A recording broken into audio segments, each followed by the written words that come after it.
신윤의 뉴스 정면 승부 2부 시작합니다. 2부 정면 인터뷰 시간인데요. 지금 국민의힘 최영두 의원 스튜디오에 직접 나와 계십니다. 어서 오십시오. 네, 안녕하십니까. 예, 요새 정치 연말 기분 나세요? 안 나시죠? 예, 연말 분위기는 우리 소비 진작을 위해 살려야 되는데 저희들이 뭐 그럴 염치가 없죠 지금. 예, 책임이 무겁습니다. 근데 이 윤 대통령 어쨌든 지금 윤 대통령도 근데 제가 이거 하나만 윤 대통령이 그 변호사를 못 구한다라는 얘기가 있던데 그건 사실이 아니라고 밝혔죠. 그건 사실은 아니다. 변호사가 오히려 뭐 많이 와서 누구를 어떻게 할지 뭐 이런 걸 한다는데 이제 뭐 아무래도 초기니까 지금 탄핵 소추 시작 초기고 또 수사도 시작된 초기니까 좀 준비 기간에 이런 논란이 아니겠나 싶어요. 근데 예. 뭐 지난 이제니까 12월 3일 이후에 12월 그때 10 며칠이면 그때 대통령이 처음으로 짤막한 입장을 밝히지 않았습니까? 예. 당시에 정치적 법적 책임을 피하지 않겠다. 나의 임기를 포함한 모든 당에 일임하겠다. 예. 그 당시에 이제 그때 봤듯이 이제 지금 그리고 두 번째 담화도 그거는 좀 앞뒤가 안 맞는 말이 안 돼버린 거 아닌가요? 근데 그게 이제 두 번째 담화를 하면서는 이제 바뀌게 된 것이 우선에 그렇게 해서 우리 당의 생각은 당시 이제 한동훈 대표나 우리 당의 생각, 당의 중진들의 생각은 그게 이제 한동훈 대표랑 당시 대표랑 당의 중진들이 용산을 찾아가서 대통령을 만나서 지금 이 사태를 어떻게 해결할 것인가 해서 대통령이 이제 그렇게 결심을 하게끔 했던 겁니다. 상당히 의미가 있는 것이었어요. 그 시작을 했으면은 아마도 지금 탄핵보다 훨씬 더 정확하고 또 신속하게 이 정치적 외기를 궁금한 게 5일날 그 얘기를 했어요. 당에 일임하겠다고 자기 임기를 포함한 모든 거. 근데 12일날 5일 후 7일 그러니까 그렇죠. 7일날 얘기하고 5일 후인 12일날 뭐라고 얘기했습니까? 끝까지 싸우겠다 그랬거든요. 그게 이제 그 5일 동안 그렇게 말 뒤지는 건 상당히 안타까운 대목인데 사실은 저희들은 이제 이 문제가 계엄령 이후에 이게 국제 경제 우리나라 경제에 미치는 영향이 굉장히 컸습니다. 맞아요. 예. 빨리 이걸 진정시키기 위해서 이제 국제 투자은행 사람들 이야기 들어보고 많은 분들은 이 불확실성을 빨리 해소하는 게 중요했습니다. 첫 번째 이제 뭐 마이클 샌들 교수라든가 여러 국제사회에서 또 미국 국무부라든가 반응은 한국 국민들과 한국 국회의 그 신속한 회복 능력, 민주주의 회복 능력에 대해서 일단 안도를 하고 거기에 대한 신뢰를 보내고 하지 않았습니까? 그런데 이제 또 다른 걱정은 탄핵으로 가든 어떤 가든 이것이 장기화될 경우에 그 국정 공백과 이 불확실성 때문에 금융시장이라든가 이런 곳에서 굉장히 그 한국 투자에 대해서 저하거나 아니면 한국 투자에 했던 돈을 다시 회수하거나 이런 이제 걱정이 커서 당시에 그 이야기는 대통령이 이제 자기 거취를 당에 맡긴 겁니다. 이제 국회에 맡긴 거죠. 당에다서 그 당시 당으로서는 이제 큰 책임을 지게 된 건데 여야가 이제 협의를 해서 여야 간에 탄핵하면 최장 6개월이 걸립니다. 그런데 대통령이 거취와 임기를 다 맡겼기 때문에 거국 내각을 구성해서 이 문제를 신속하게 풀자라는 이제 협의를 하려고 했는데 뭐 야당이 뭐 탄핵 말고는 방법이 없다고 받아들이질 않았고 그 사이에 이제 그 위임받은 당의 입장도 묘연해지는 것이고 또 이게 대한 별로 반응이 없자 이제 대통령은 대통령대로 차라리 탄핵 재판과 탄핵 소추와 수사를 받겠다는 쪽으로 정치적 합의를 통해서 문제를 해결하는 방식으로 우리 당 중진들과 당 대표한테 이야기했다가 또 그걸 공개 발표를 했다가 그 정치적 합의가 안 되는 사안이니까 차라리 나는 그 내용은 뭐 다른 주장은 이제 그 이제 일종의 변론 요지겠죠. 다른 주장 변론 요지일 텐데 나는 뭐 탄핵 소추든 뭐든 피하지 않겠다. 차라리 탄핵 소추와 그 수사를 통해서 이 문제를 풀겠다. 뭐 이런 입장을 밝혀드린 거죠. 그런데 피하지 않겠다는 사람이 그 서류를 하나도 안 받고 그러면 안 되는 거 아니에요? 그건 이제 헌법과 법률에 따라서 예의 없이 누구든 해야죠. 뭐 근데 그게 장기화될 경우에 이게 이제 헌법재판이라는 것이 이게 뭐 형법에 형사재판의 절차에 준한다 돼 있지만 사실은 정치 재판입니다. 크게 보면 여론 재판이거든요. 그래서 이 문제에 대해서는 이제 헌법재판에 피소추인이 된 대통령도 이거 어떻게 하면은 오히려 여론에게 내가 당당하다는 것을 보여줄 수 있을 것인가를 고민할 시점이 올 거고요. 그 부분은 뭐 지금 이제 탄핵 내일이 첫 심리 심판한다 했습니까? 내일 뭐 거기 불참할 뭐 가능성이 있다 이런 보도는 그런데 나오더라고요. 이제 그렇게 불참해도 탄핵 소추는 진행되니까요. 지금 최영두 의원님께서 거국내각 말씀하셨는데요. 네네. 근데 그 어젠가 박지원 의원이 그 김어준 씨 그 유튜브에 나가서 내 롯데호텔에서 그 저 윤석열 대통령 그 아주 가까운 사람하고 밥을 뭐 어디 밥인지 뭔지 하여간 그런데 갑자기 총리라라고 그래서 나는 김대중 대통령의 비서실장 출신이고 이 탁자를 치면서 일어나서 나왔다 그러는데 어떻게 보세요? 아니 사실은 오늘 우연인지 모르겠는데 조금 전에 방송사에 오기 위해서 주차장으로 내려오다가 우리 의원회관 주차장으로 내려오다가 같은 엘리베이터에서 박지원 원장을 만났습니다. 만나서 그래서 제가 농담처럼 아니 그때 그 국내각 빨리 하실 때 수용하지 그랬었어요. 그랬더니 그랬으면 그래 농담처럼 했더니 계엄령 뒤에 그런 이야기 했다는 그건 이미 그건 뭐 사실은 불가능한 이야기죠. 다시 말해서 아까 민주당이 그 국내각 같은 방식을 수용하지 않았고요. 기본적으로는 이 근데 아직도 거기에 대한 미련이 있는 거 아니에요? 그러면 누가요? 그 윤석열 대통령 측이요? 그건 이제 불가능하죠. 불가능한데 왜 박지원 의원한테 그런 말? 그래서 박지원 원장 이거 진작 그러면 먼저 가서 만나서 하든지 계엄 끝나고 지금 뭐 탄핵 소추되고 수사가 진행 중인 상황에서 뭐 그게 가능한 이야기는 아니죠. 이제. 자 그리고 또 한 가지는 뭐냐면 아까 미국의 신뢰를 말씀하셨고 신인도를 말씀하셨는데 사실 한덕수 대통령 권한 대행은 주미대사를 지내셨고 맞습니다. 그리고 미국이 한덕수 권한 대행에 대해서 상당한 분명한 지지 의사를 제 기억으로는 2번 밝혔거든요. 그렇습니다. 자 이런 분이 지금 탄핵당했어요. 어떻게 보십니까?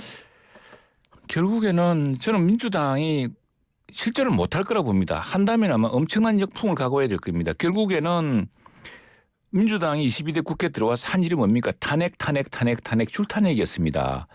탄핵 소추가 보통 역대 국회에서 한 대에 그러니까 4년 임기 국회에 한두 번 있었던 일입니다. 탄핵이란 것이. 탄핵 소추가. 제 기억으로는 한두 번도 없었을 거예요. 그럼요. 탄핵 소추가. 그런데 이 들어와서 벌써 사람들이 술을 헤아릴 수 없을 정도입니다. 아주 탄핵 중독에 걸린 것 같은데 이제 결국에 대통령이 이제 계엄령을 하게 된 그 이유 중에 하나가 그건데 그렇다고 계엄령을 했다는 것 자체는 굉장히 큰 무리수였지만 지금 이렇게 만일 이제 한덕수 권한대행까지 탄핵을 하게 될 경우 또 그다음 말 안 들으면 또 탄핵하겠다.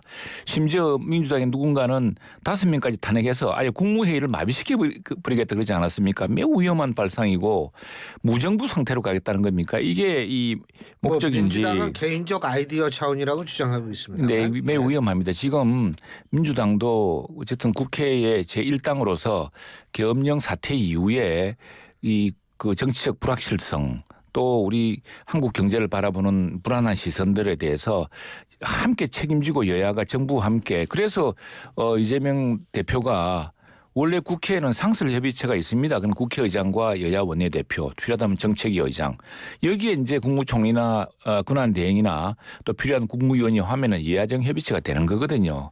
근데 굳이 저 당대표가 나서서 사실 당대표는 국회 운영에 대한 권한은 없습니다. 그건 당의 대표일 뿐이지 원내정당과는 관계없는 자리입니다. 그 자리는. 그런데 굳이 나와서 여야정을 하겠다고 한 분이 그건 뭐냐면은 이런 불확실성을 줄여서 계엄령 사태 이후에 외국의 불안한 시선 또 국내 경제가 지금 저 주말에는 탄핵 시위 찬반 시위 때문에 뭐 시내가 아주 그냥 뭐 교통이 마비될 정도 아닙니까? 그래서 보통 때 같으면 요즘 한국이 외국인 관광객도 참 많이 오는데 관광객들도 취소되고 장사도 안 되고 지금 이 분위기에서 연말 환율이 문제예요. 환율도 요동치고 있고 그런 상황이지 않습니까? 그렇다면은 정말 그 제1야당, 제1당 국회 내 제1당으로서 야당이지만 또 수권 정당을 표방하고 있지 않습니까? 그렇다면은 지금 계엄령 사태 이후에 이 불확실성과 또 사람들의 불안한 시장의 심리 이런 것들을 회복시키게 노력해야 돼도 모자랄 판에 지금 뭐 거부권 행사하면 탄핵하겠다. 또 거부권은 권한대행이 할 수 있는 일이 아니다. 말이 막 달라요. 그러니까 법률에 대한 법률안에 대한 거부권은 권한대행이 할 수 있는 게 아니다 그랬다가 그리고 지금 헌법재판관 임명 같은 거는 권한대행이 할 수 있는 일이라 그러고 막 말이 그때 다르고 또 지금 심지어 그 한덕수 권한대행 같은 경우에 그날 국회에서 우리가 지난주에 현안 질의를 했거든요. 당시에 그 계엄령 당일날 당시의 상황 또 국무총리의 역할에 대해서 다 분명히 이야기를 했습니다. 그런데 그분을 뭐 내란의 뭐 공범처럼 지금 몰아붙이고 있는데 이거는 뭐 굉장히 과유불급일 뿐 아니라 굉장히 위태로운 사태입니다. 그래서 무정부 상태를 만들 것이냐라는 비난에 취할 것이고 지금 더구나 좀 전에 우리 교수님 말씀하셨지만은 그나마 한덕수 권한대행이 국제사회에 좀 알려진 분입니다. 뭐 대사도 하시기도 했고 또 국무총리를 했던 경험도 있고 당초에 윤석열 정부가 첫 국무총리 썼던 것은 어쨌든 노무현 대통령 때 국무총리를 했고 또 민주당과도 두루 이렇게 협치에 뭘 할 수 있는 인물이라고 생각해서 했던 거거든요. 그런데 뭐 그 뒤로 이렇게 몰아붙이니 지금 민주당이 이런 탄핵 정치, 내란 정치 이런 내란을 그 계엄은 다 끝났습니다. 계엄의 내관을 국회가 스스로 풀지 않았습니까? 그리고 우리 계엄령 그날 밤 하긴 했지만 그리고 그날 밤에 관련됐던 사람들 모든 군 지휘관들 모두 수사되거나 지금 구금되어 있습니다. 그리고 그날 보았지만 우리나라는 이제 쿠데타가 불가능한 나라가 됐습니다. 군인들이 명령을 따르지 않습니다. 그리고 시민들이 그걸 막아내는 위대한 능력을 보여줬고 그런 상황인데 그걸 핑계로 지금 민주당이 이 내란 정치다. 내란이 계속되고 있다고 하면서 심지어 권한대행까지도 흔들고 권한대행은 국무회의에서 반대했고 모든 국무위원들이 다 반대했다고 그러지 않았습니까? 그런데 그걸 갖다가 뭐 계엄령의 공범이란처럼 이야기 몰아붙이는 것은 결국에는 줄 탄핵으로 이 상태를 무정부로 만들고 혼란을 가중시키겠다. 혼란을 가중시킬 목적은 없지만 목적이 없겠지만은 결과적으로 혼란이 가중되어도 신경 쓰지 않겠다는 이런 그 미필적 고의 같은 게 보여진다고 봅니다. 근데요. 지금 이게 뭐 탄핵안이 통과가 됐는지 안 됐는지 이걸 모를 것 같아요. 탄핵 소추안이. 왜 한쪽에서는 151명이라고 그러고 다른 쪽에서는 200명이라고 그러고 이걸 누가 가려야 되니? 국회의장이 정해야 된다. 그럼 또 국민의힘 그러잖아요. 국회의장이 어떻게 그런 거를 해석할 수 있는 권한이 있느냐. 이거 도대체 어떻게 되는 겁니까? 여기 대해서는 이제 헌법재판소가 전에 이에 대한 적용 어떤 규칙 같은 걸 밝힌 적이 있습니다. 권한대행도 그 권한대행 주석이죠. 그리고 얼마 전에 이제 국회 입법조사처에서 뭐 단정적으로 이야기했다가 다시 물러섰습니다. 그래요? 그때 200명, 150명, 151명 얘기했었는데. 그리고 또 하나 민주당이 앞뒤가 안 맞는 것이 제가 이제 과방위원회에서 더 경험했습니다만 지난 7월에 방통위원장 직무대행 방통위원장은 정부위원이니까 탄핵소추의 대상이 될 수 있습니다. 그러나 방송통신위원은 탄핵소추 대상이 아니거든요. 그런데 이준숙 당시에 방통위원장을 탄핵소추시켜 놓고 다시 직무대행이 있으니까 직무대행이 또 말을 안 듣는다고 직무대행을 탄핵하겠다 그랬습니다. 그건 뭐냐면 직무대행도 탄핵소추 대상이라고 보고 직무대행도 그 직에 있는 것이라고 본 것이거든요. 이런 법리적 해석과도 직무대행도 그러니까 그때 당시로 얘기를 한다면 방통위원장이나 마찬가지라고 생각해서 탄핵을 주장했던 사람들이 지금 국무총리는 대통령 권한대행 탄핵할 땐 이건 국무총리다 이런 식의 논리를 내세운다 이 말씀이시죠? 그건 앞뒤가 안 맞는 이야기고 그 아까 말씀하신 헌법재판소의 주석에도 이건 그 대통령 권한대행을 하고 있는 만큼 그런 그 대통령에 준하는 탄핵 의결 정족수가 필요하다 이렇게 이야기하고 있죠. 어쨌든 이것 가지고 또 싸우면 이게 또 공중에 붕 뜨는 시간이 굉장히 오래 걸릴 거고 이게 도대체 박죽이에요. 이럴 시간이 없습니다. 여야가 지금 민주당은 돌연 뭐 그날 밤 계엄령을 자기들만 단독으로 푼 듯이 이야기하는데 얼마 전에 마이클 샌달 그 정의란 무엇인가로 유명한 마이클 샌달 그 하버드 교수가 국내 언론과 인터뷰에서 이런 이야기를 했습니다. 그 계엄령 해제를 신속히 할 때 그것이 야당 단독이 아니라 여당까지 힘을 합쳐서 만장일치로 계엄령을 신속하게 해제했다는 데서 바로 한국 민주주의의 회복 탄력성을 보여준 것이다라고 지적한 적이 있습니다. 그럼요. 당대표가 거기 갔었는데 근데 그 당대표가 결국은 쫓겨났습니다만 그래서 이 당시에 이제 지금 우리 뭐 이제 어떻게 된지 모르겠지만 그다음 끝난 당일 밤에 그 모든 대화록이 다 드러나지 않았습니까? 예. 그 대화록을 보고서 뭐 어떤 분들은 아주 나쁘게 우왕좌왕했다 그러는데 모두 국회에 들어오려고 하다가 못 들어오는데 어떻게 합니까? 이렇게 잠시 국회 문이 한 30분 열린 적이 있었습니다. 그때 대거 많이 들어왔어요. 들어왔는데 그 뒤에 국회에 도착하신 분들은 통제되어서 못 들어왔고 그래서 사실은 못 들어오고 이미 이제 국회 안에서는 190명이 찼기 때문에 그걸로 네. 이제 탄핵 계엄령 해제 표결을 해서 마쳤고요. 그 이후에 이제 이걸 어떻게 수습할 것인지 어떻게 될 것인지를 보기 위해서 당사에 모여 있었는데 그 사람조차도 뭐 표결 안 했다고 몰아붙이고 지금은 이제 독선적으로 가고 있지 않습니까? 근데 지금 계엄령 사태가 미친 우리 사회에 그게 하룻밤에 잠깐 있었던 일이라고 하지만 굉장히 긴 파장을 전 세계에 낳고 있습니다. 당연하죠. 그러니까 대통령이 그 3시간, 2시간짜리 내란이 어디 있습니까? 이런 식으로 얘기하는 건 아니죠. 그래서 국무총리와 외교부 장관, 경제부총리가 당시에 당일 밤에 큰일 난다고 이게 외교안보에 사실은 윤석열 대통령이 다른 건 몰라도 외교안보 면에서는 특히 한미동맹 또 일본과의 관계를 풀었다. 그리고 한미일 간의 삼각관계에서 예. 굉장히 그리고 또 나토와의 그 외교관계를 강화를 통해서 예. 국제사회에서 어느 정도 그 부분은 좀 인정을 받았습니다. 심지어 뉴욕타임즈조차도 외교안보에서는 일정한 성과를 그동안 평가한 적이 있습니다.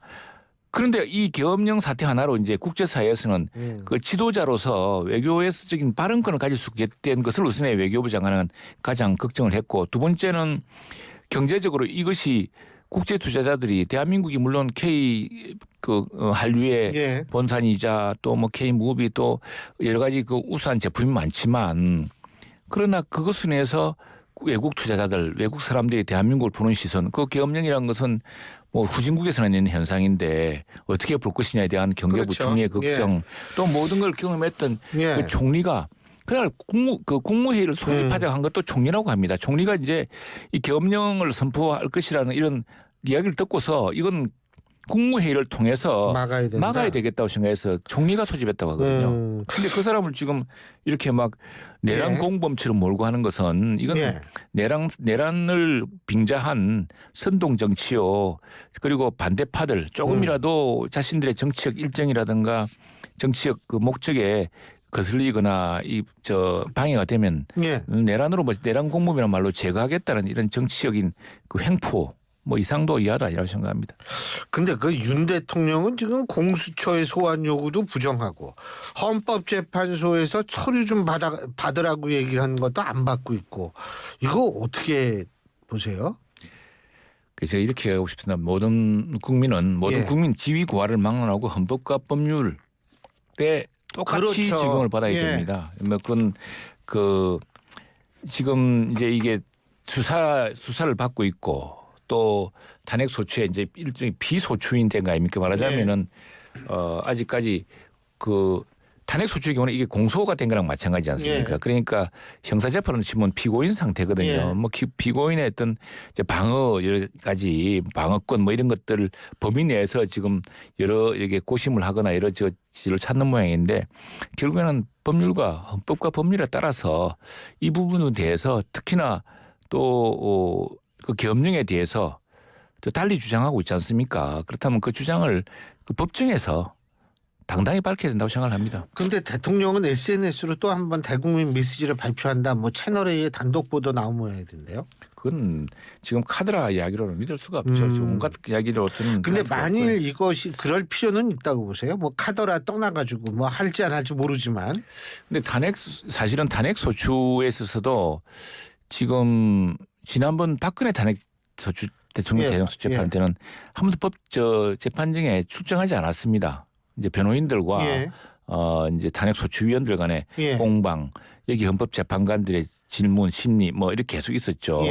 그런 상황을 보자면은 그 반드시 출석이 필수 조건인가. 이거는 오히려 내가 볼 때는 방어권을 제대로 행사하기 위해서는 오히려 더 출석해서 왜 내가 그런 결정을 했는지를 지금 법리에 대해서 뭐 굉장히 원래 법조인이니까 뭐 지금 주장하는 바가 있지 않습니까? 그런 주장을 당받아서 그 당시에 그 재판정에서 이제 헌법재판관들의 판단을 구하는 것이 더 오히려 나은 전략일 수 있다는 생각이 듭니다. 글쎄요. 이게 좀 그래서 아마 생중계하자고 얘기를 했던 것 같기도 해요. 윤석열 대통령이. 근데 헌법재판소에서 거부했죠. 이전에 생중계한 적이 없었나요? 아니면 생중계한 적이 있었던 것 같은데. 생중계한 적은 제 없습니까? 기억으로는 없습니다. 그게 녹화한 부분적인 장면만 이제 저게 됐고요. 녹화본만. 근데 이번에도 녹화는 공개하겠다고 그러는데 어떻게 전체를 공개하게 될지 그거는 제가 잘 모르겠어요. 그게 아마 저는 만일 그렇다면 이 국민적인 이 문제에 대한 통합을 위해서도 그렇고 또 국민적인 어떤 지금 모두들 사실의 편린만 가지고서 보는 측면도 있을 수 있거든요. 그러니까 거기서는 저 비소추인 대통령의 주장만 있는 게 아닙니다. 그러면은 소추위원, 그러니까 그 형사재판을 치면 검사에 해당하는 소추위원들의 이제 저 논거가 있을 테고 이게 대한 이 반박이 있을 테고요. 그 헌법재판관들이 그 쟁점에 대해서 그 쟁점은 이렇게 봐야 되는가 저렇게 이렇게 심의하면서 질문이 있을 수 있거든요. 그래서 가능하다면 사실 생중계도 나는 굉장히 좋은 국민들이 이 문제에 대해서 어떤 합의를 구해가는 좋은 과정 아닌가 싶습니다. 오늘 말씀 여기까지 듣겠습니다. 고맙습니다. 감사합니다. 지금까지 국민의힘 최형두 의원이었습니다. 안녕하세요. 윤종신입니다. 이정아입니다. 탄탄